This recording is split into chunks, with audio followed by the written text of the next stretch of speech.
আল্লাহ বলেন আমি আল্লাহ তোমারে বানাইছি নুতফা দ্বারা। কি দ্বারা? না কি দ্বারা বানাইছেন? নুতফা এটা হলো আরবি শব্দ। এটার ব্যাখ্যা আল্লাহ আর একে এতে বলল, আলাম নাখলুকুম মিন মাইন মাহিন।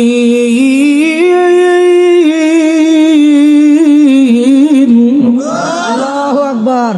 আল্লাহ বলেন যেই জিনিস দিয়া তোমাদেরকে বানিয়েছি নুতফা, এটা হলো নাভাগ গামদা হোসা এক ফানি, যেটার নাম কখনো মুখে নেওয়া যায় না। আর যখন মুখে নেওয়া যায় না, তাহলে আমারে আপনারে আল্লাহ যেই জিনিস দিয়ে বানাইছে এটার কথা মুখে কইতাম পারি না, তাহলে আমরা আবার কিসের অহংকার? যেরকম দেখি না, কিন্তু না পানি দিয়ে আল্লাহ বানাইছে, অহংকারীর আমরা কোনো অভাব নাই। বেটাগিরি তুই তো জায়গা হয় না,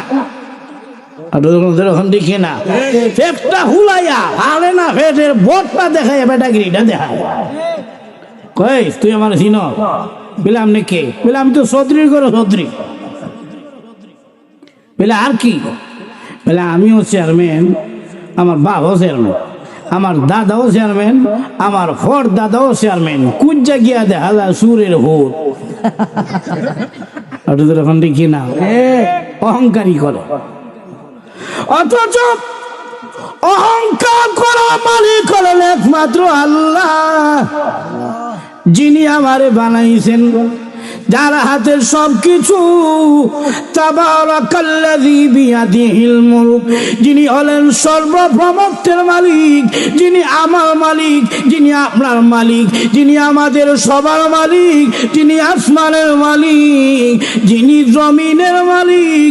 একমাত্র অহংকার তিনি করতে পারেন। তিনি কে? আর যখন না তিনি কে? আল্লাহ বলেন নুতফা দ্বারা তোমারে বানাইলাম। নুতফাটা ছিল কই? ওই যে না ভাগ পানি দিয়ে আল্লাহ বানাইছেন, এটা ছিল কই? বলবো না, অসুবিধা দিয়েছে। নুতফাটা ছিল বাবার পিঠে এবং মায়ের বুকে। ইয়াখরুজু মিন বাইনি সুলবি ওয়াত তারাইব, দুটোটা নুতফারে আল্লাহ বের করে আনছেন বাবার পিঠ থেকে, মায়ের বুক থেকে বের কইরা আইনা আল্লাহ মায়ের রেহেমের মধ্যে রাখছেন। সুবহানাল্লাহ। রেহেমের মধ্যে নিয়া আমরা যেভাবে সিমেন্ট আর বালি এক কইরা লাই, দুইটার কালার একরকম হইয়া জায়গা, সেরকম ঠিক কিনা? দুইটার না হাত পানিলে আল্লাহ এক জায়গায় জমা কইরা মিশ্রণ করছেন। তাহলে এক তৈলকা হসা হানি, দুইটা এক হইয়া হইছে আরো বেশি হসা। তাহলে আমরা হসার করে হসা, সেরকম ঠিক কিনা? এটা না আল্লাহ বলছেন ইন্না খালাকনাল ইনসান মিন নুতফাতিল আমশাজ।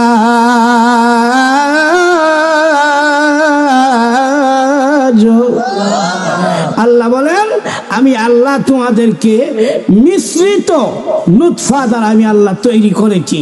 ওই যে নুতফা গুলো মায়ের পেটের মধ্যে গেছে, মায়ের রেহেমের মধ্যে গেছে। হাদিস শরীফের মধ্যে এসে, বুখারী শরীফের হাদিসের মধ্যে এসেছে, ওয়াক্কালাল্লাহু বির রাহিমি মালাকান, মায়ের পেটের মধ্যে আল্লাহ রাব্বুল আলামিন ফেরেশতা রাখছেন। না আরো আসতে কোন সুবহানাল্লাহ, মহিলারা হইনে লইব সুরে সুরে কোন না সুবহানাল্লাহ। ওই দুটা নুতফা দেখেছে মায়ের রেহেমে, রেহেমের মধ্যে কে আছেন? না কি আছেন? ফেরেশতারা। এই নুতফাটা হাতের মধ্যে নিয়ে বলেন আল্লাহ এটা কি কাজে লাগাইতাম না নষ্ট করে দিতাম? নষ্ট করে দিলে এই মাসে আর আইতেন না। না এখন আল্লাহ যদি কাজে লাগাই, ছেলে হবে না মেয়ে হবে? ছেলে মেয়ে যদি হয় আঙ্গুল কি 20 হইব না 22 হইব? 22 আঙ্গুলে আসেনি? আছে না? পাতারে রুদুটে বেরিয়ে গেছে গিয়া এগুলা হাসি দিলেন। এটা কি দুনিয়ার মানুষ দিছে না আল্লাহ দিছে? আল্লাহ এখন যদি আঙ্গুল দেই 20টা দিব না 22টা দিব? চোখটা কি সুদা দিতাম না তেরা দিতাম? অনেকের চোখ আছে তেরা, চাইছে সুজা কিন্তু হেমিতে চাই রয়েছে। দেখি না, এটাও কার দাম? আল্লাহর দাম। আল্লাহ নাকটা কি সুখই তো না একেবারে সেপটা?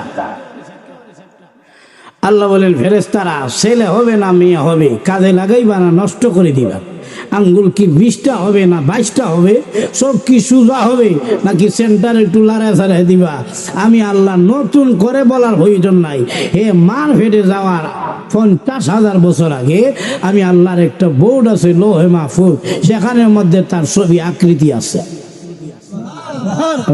সুবহানাল্লাহ, এইখান থেকে দেখে দেখে বানো সুবহানাল্লাহ জোরে এখন না। লোহে মাহফুজ কইয়া একটা বোর্ড আসেনি, জীবনে শুনছেন না মনে হয় নাকি? বাল হুয়া কুরআনুম মাজিদ ফি লাওহিম মাহফুজ।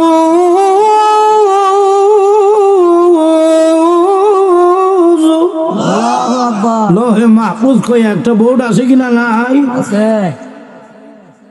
এখানের মধ্যে সব আছে। এমন কি আমনে আমি দুনিয়াতে ইয়া কয়টা বিল্ডিং এর মালিক হইমু এটাও লেখা আছে। সুবহানাল্লাহ না? সুবহানাল্লাহ। এই জন্য চুরি করার কোনো প্রয়োজন নাই, যেরকম দেখি না।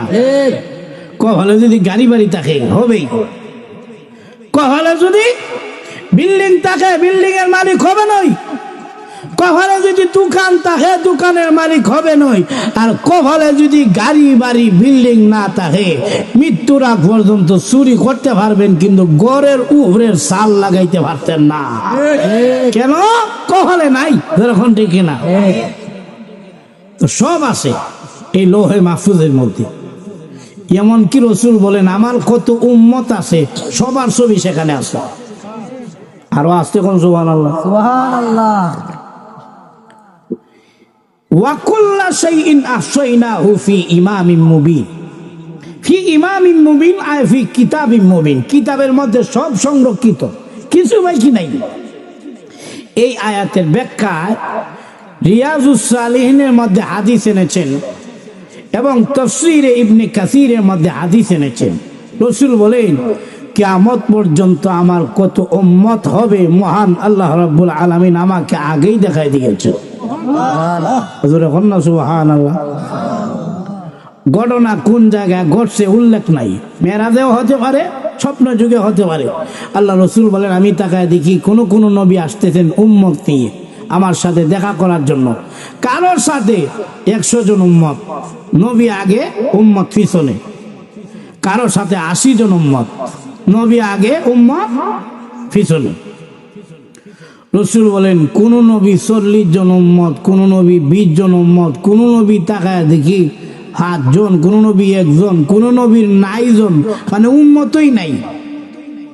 হঠাৎ করে তাকায় দেখি একজন নবী আসতেছে, তার পিছনে 1 জন 2 জন নয়, লক্ষ লক্ষ উম্মত। রাসূলের চেহারাটা মলিন হয়ে গেছে। আল্লাহ অনেক কোন নবী আসতেছেন এত উম্মত লইয়া? আল্লাহ বললেন হে নবী উনি হলেন জলিলুল কদর পয়গম্বর মুসা আলাইহিস সালাম। 6 লক্ষ উম্মত নিয়ে আসতেছেন আপনার সাথে দেখা করার জন্য। রাহমাতুল লিল আলামিনের চেহারাটা মলিন হয়ে গেল। কেন মলিন হয়ে গেছে প্রভু গো?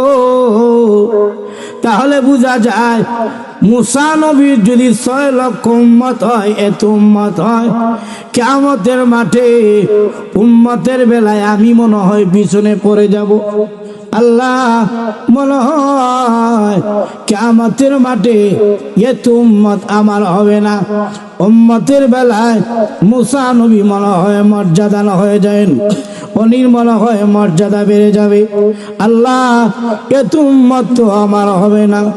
আল্লাহ ডাক দিব না নবীজি কি পরিমাণ আপনার উম্মত হবে, ঘাবড়ানোর কোনো প্রয়োজন নাই। লোহে মাহফুজের মধ্যে আমি আল্লাহ সবার ছবি লটকায় রেখে দিয়েছি। আপনার মাথা ডাল দিকে কোরআন আল্লাহ নবী বলেন উম্মত দেখার জন্য আমার মাথা মোবারক ডান দিকে ঘুরাইলাম, তাকায় দেখি শুধু মানুষ আর মানুষ। মানুষের ভিড়ের কারণে আমার ডান দিকের আসমান আর দেখা যায় না। আল্লাহ বলেন নবীজি বামে মাথা ঘোরান। রাসূল বলেন বামা মাথা ঘোরাইলাম, তাকায় দেখি শুধু মানুষ আর মানুষ। মানুষের ভিড়ের কারণে বামের আসমান দেখা যায় না। আল্লাহ বলেন নবীজি আপনার মাথা মোবারক পিছনে ঘোরান। রাসূল বলেন পিছনে মাথা ঘোরাইলাম, তাকায় দেখি শুধু মানুষ আর মানুষ। মানুষের ভিড়ের কারণে